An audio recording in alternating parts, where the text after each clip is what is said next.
Ngobrol weh, cak biasa. Penipuan digital atau penipuan online akhir-akhir ini semakin marak terjadi di sekitar kita. Apalagi saat ini aktivitas online di masyarakat kian meningkat, bahkan bisa dikatakan hampir semuanya bisa dilakukan dengan cepat dan mudah secara online. Salah seorang pengamat media sosial, Darius Antoni, mengungkapkan, untuk mengatasi berbagai penipuan yang terjadi via online ataupun melalui media sosial, sudah sepatutnya kita sebagai pengguna media sosial tersebut bisa melakukan verifikasi terlebih dahulu terhadap keaslian akun yang akan kita lakukan transaksi online.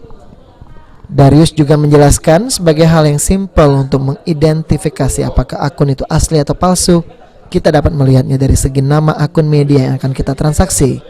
Apabila nama akunnya sering diubah-ubah, bisa disimpulkan bahwa akun tersebut palsu. Selain itu, kita juga dapat melihat postingan feed yang ada di akun media sosialnya.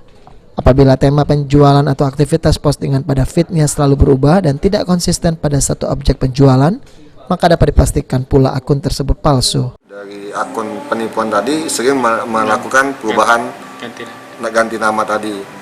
Ya, adapun untuk melakukan pengecekan itu bisa kita klik di akun Instagram tersebut, yang ya kan? ingin kita pesan dari Bang. Ya, kita pesan tadi, terus kita bisa klik di pojok kanan atas itu ada titik-titik 3 kali sebelah lonceng misalnya kan.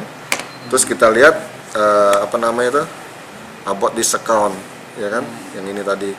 Nah, kalau kita di sini kita lihat itu kalau sudah ada indikasi, kita akan melihat pertama-tama mereka melakukan penjualan jam, misalnya jam online, tahu-tahu besok jual sepatu online, atau lagi besok-besoknya lagi berjualan baju murah online misalnya. Itu bisa terindikasi adalah akun penipuan tadi, karena sudah melakukan beberapa kali pergantian nama akun Instagram tadi.